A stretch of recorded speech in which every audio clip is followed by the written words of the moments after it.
Commencing transmission. Engaging scramblers. Proxy chain initialized. And now, live from his hidden base at the Earth's core, the future ruler of Earth, Doomcock.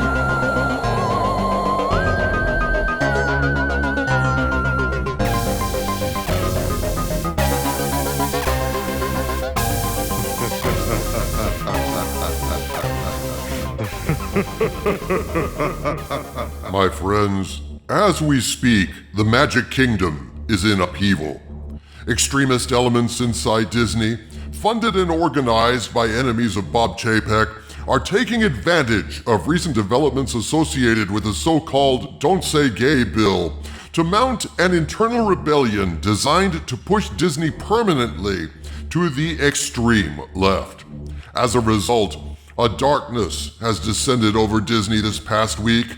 Fear and loathing reign in the Magic Kingdom, my friends, and I don't think it's an exaggeration to say at this point that there's a war going on for the soul of the Walt Disney Company, a war that could have implications for Hollywood and our culture moving forward.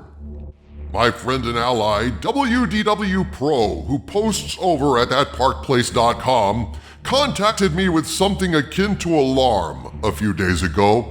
Something unprecedented and awful was going on inside Disney. What he told me made perfect sense given recent developments I reported on, particularly around the Disney Walkout Twitter group that sprang up last week. I did a report on these people posting a manifesto threatening a walkout inside Disney, all with the aim of limiting Disney's political speech and dictating what content Disney will be able to make in the future. This is a move designed to force Bob Chapek out of Disney and to push the company to the extreme left, and I posted a link to that video in the description of this video so you can check it out after we're finished here. So what was it exactly that WDWPro told me? WDWPro said, quote, "Well, I have to say that I've never seen anything like the atmosphere at Disney this past week. I have a number of contacts that have gone totally silent, and a few that have said they're scared to death of a purge if any of them advocate for moderate principles. Even my WDWPro contacts are concerned, and they're usually shielded from political stuff," unquote. WDWPro then described one of these contacts who isn't even a Disney employee, but an outside vendor who does contract work for Disney, and this contact is so scared that, quote, "he's scrubbing all his social media for fear they'll dig up some old posts and sever contracts," unquote. When I followed up with my friend on whether this is tied in with the Disney Walkout movement inside Disney, WDWPro replied, quote, "The atmosphere inside Lucasfilm, Pixar, and ESPN has been toxic for years. Now they want Chapek gone. See my latest article for more on my take, but yes, many of my sources are now silent and scared, even those on the left who try to be apolitical," unquote. And so, everyone who isn't a radical SJW inside Disney is being cowed into silence. Even outside contractors are scrubbing their social media accounts out of fear of being attacked by these fanatic ideologues who staged their first walkout yesterday. And it is this environment of intimidation and stagnating uniformity that I object to. I believe absolutely that gay people should be able to live their lives free of fear, intimidation, and discrimination. That much I accept as a given. But that said, attempting as a minority to dictate how the majority culture will receive their entertainment, what that content will be, and how it will be politicized to reflect the values of that minority over the values of the majority, that is what I object to. That and the environment of stifling fear that Disney employees outside of the LGBTQ+ community have to endure, which is completely antithetical to the freedom necessary to do creative work. That I object to. No creative company can operate in an environment where only right think is allowed, only ideas and thoughts that conform to the politically correct stances.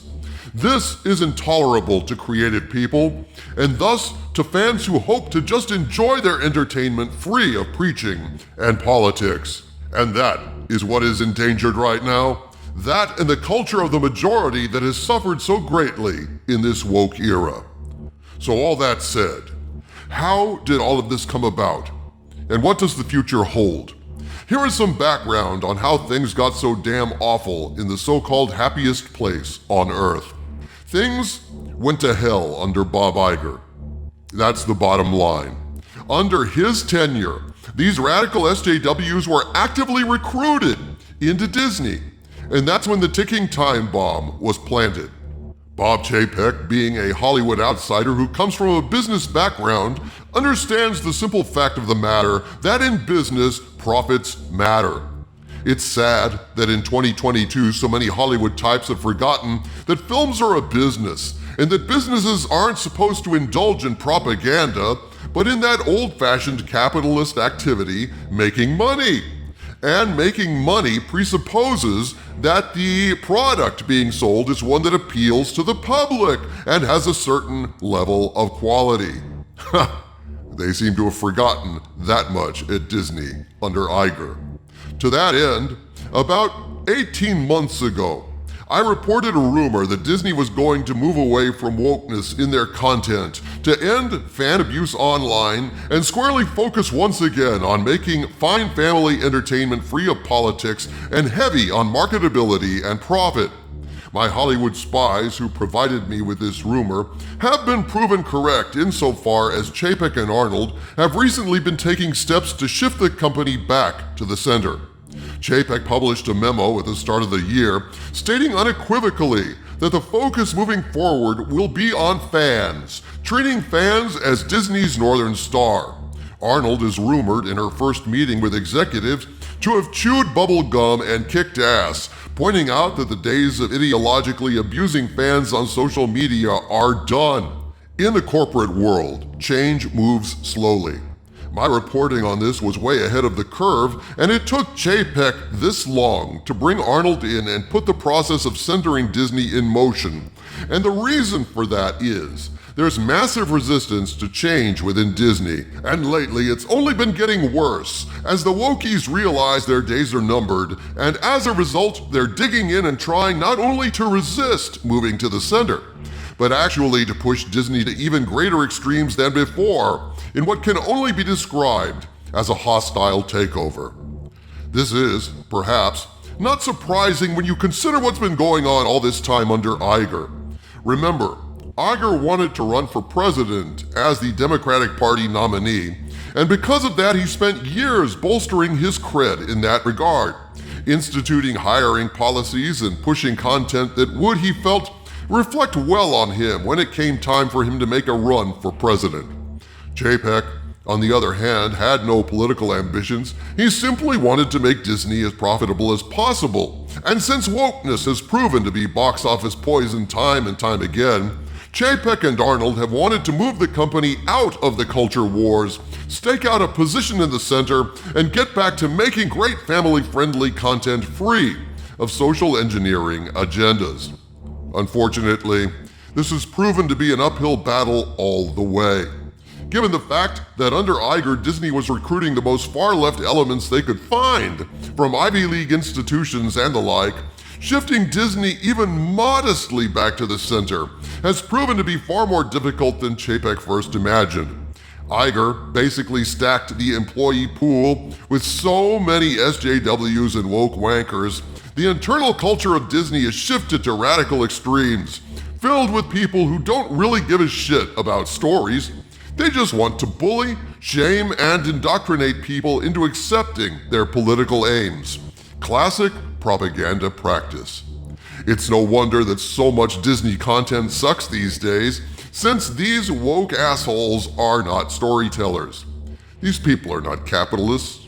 These people are ideologues, involved in a direct assault on Western culture and values. And that is why so many Disney projects have stunk to high heaven as of late, as the woke infection sinks deeper and deeper into the Disney corporate culture, metastasizing, perhaps, beyond repair. At this point, internally, Disney resembles Russia under Lenin or Stalin. The revolutionaries are making their push, a new radical orthodoxy is being imposed, and it's the season of the witch hunt, as moderate voices are being silenced for fear of being metaphorically lined up against the proverbial execution wall. Debate is not allowed. Moderation is not tolerated. Any deviation from the radical agenda of the wokeistas is being canceled. And an atmosphere of fear and loathing like this inside a creative company is pure, unadulterated poison. To be creative, you've got to be free. Creative people need the freedom to play, to explore ideas in an environment that encourages people to take creative risks, to think outside the box. Disney, as a company that essentially sells creativity in all its forms, is being threatened with something akin to metaphysical extinction here. Fundamentally, their mission statement is being completely trashed, their company eviscerated. Disney's guts are being ripped out and replaced with shredded copies of the Communist Manifesto. You simply cannot get good creative work out of people who are terrified into silence. Disney is about to be transformed from a creative-friendly family company to a wholly owned and operated propaganda arm of the LGBTQ+ movement, the wokeistas, and the terminally and spectacularly untalented. I know a lot of you are thinking, Disney hasn't been an entertainment company for a long time. Well, that's certainly true from a certain point of view, but I'm telling you people, with this rebellion, it has the potential to be much, much worse than you could possibly imagine. Chapek and Arnold are fighting to change the culture at Disney, just as I reported over a year and a half ago, but they have underestimated the depth and extent of the woke rot inside the company. The good news about all of this is, the big walkout got a bunch of publicity yesterday, but ultimately, it was a huge bust. It was underwhelming, to say the least. According to the New York Times, quote, 60 to 70 Disney employees briefly walked in a loop around Walt Disney Studios in Burbank. Down the street at the Betty Davis picnic area, a smattering of Disney employees gathered in protest, although they seemed outnumbered, at least at one point, by members of the news media, unquote. So basically, to me, this sounds like they did nothing more than take a little stroll during their afternoon break. And so despite all the hoopla, the Disney walkout proved to be a tempest in a teapot. This absolutely reinforces my conviction that these SJWs are paper tigers, and basically ignoring them, and ignoring Twitter, is a perfectly sound strategy for defeating the woke virus in the future. It burns itself out over time, and the only power SJWs have is what you give them. The bad news is, this atmosphere inside Disney is real, and it is stifling to those employees who are moderate or to the right of these wokies. And if Disney is going to remain a vital creative company, that atmosphere needs to change. Personally, Mr. Chapek and Miss Arnold, if I were in your position, I would be sending out pink slips in the hundreds for any employee who forgets their place and attempts to bully Disney or other employees. You can certainly continue to support LGBTQ+ rights without kowtowing to their every whim or succumbing to their desire to control you. If you don't want the Disney company to become a propaganda arm of these radicals, if you care about profit, if you want Disney to actually be a creative company, not a company that resembles Stalin's Russia where everyone is too afraid of not adhering to political orthodoxy to speak their minds, too afraid to risk making the kind of creative leaps that lead to great innovative stories, where a majority of the country hates Disney for being out of touch with their values, you need to put this rebellion down, fire the troublemakers, and move on. At this point, Disney, it's you, or it's them. From the center of the earth, this is Dictor Van Doomcock bidding you all, my friends, stay angry.